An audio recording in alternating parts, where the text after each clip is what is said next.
dari kota Mekah. Kata pendeta itu, dari kota kalian nanti akan keluar Nabi terakhir. Dan Nabi terakhir itu bernama Muhammad. Kata Abdul Muttalib, dari mana engkau tahu itu semua? Dia bilang, dari kitab kami. Dalam Injil disebutkan, namanya Muhammad. Jadi apakah benar klaim Bapak ini bahwa Muhammad memang dinubuatkan di dalam Alkitab? Salah satu bagian ayat yang biasa dirujuk yaitu terdapat di dalam Yohanes 14 ayat 6 yang dikatakan bahwa aku akan minta kepada Bapa dan ia akan berikan kepadamu seorang penolong, di dalam bahasa Yunaninya Parakletos yang lain. Nah, di sini mereka mengklaim bahwa yang dimaksud Yesus bukanlah Roh Kudus, melainkan seorang nabi yang akan datang setelah dia, yaitu dikatakan Muhammad. Alasannya yaitu karena mereka menyamakan antara Parakletos dengan Periklutos. Mereka mengklaim kata Yunani seharusnya bukan Parakletos yang berarti penolong atau penghibur, tetapi Periklutos yang artinya sangat terpuji. Muhammad dalam bahasa Arab berarti yang terpuji. Jadi menurut klaim ini, Yesus sebenarnya menubuatkan Muhammad.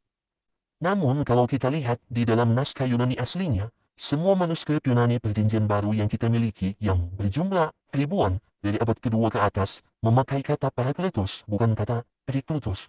Tidak ada bukti historis atau tekstual bahwa kata ini pernah ditulis sebagai Periklutos. Arti Parakletos sendiri yaitu penolong atau penghibur.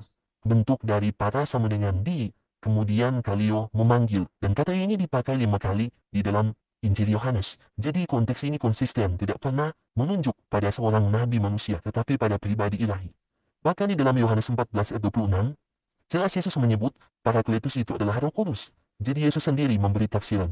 Mustahil kemudian dipahami sebagai Muhammad, karena konteksnya sudah dipertegas.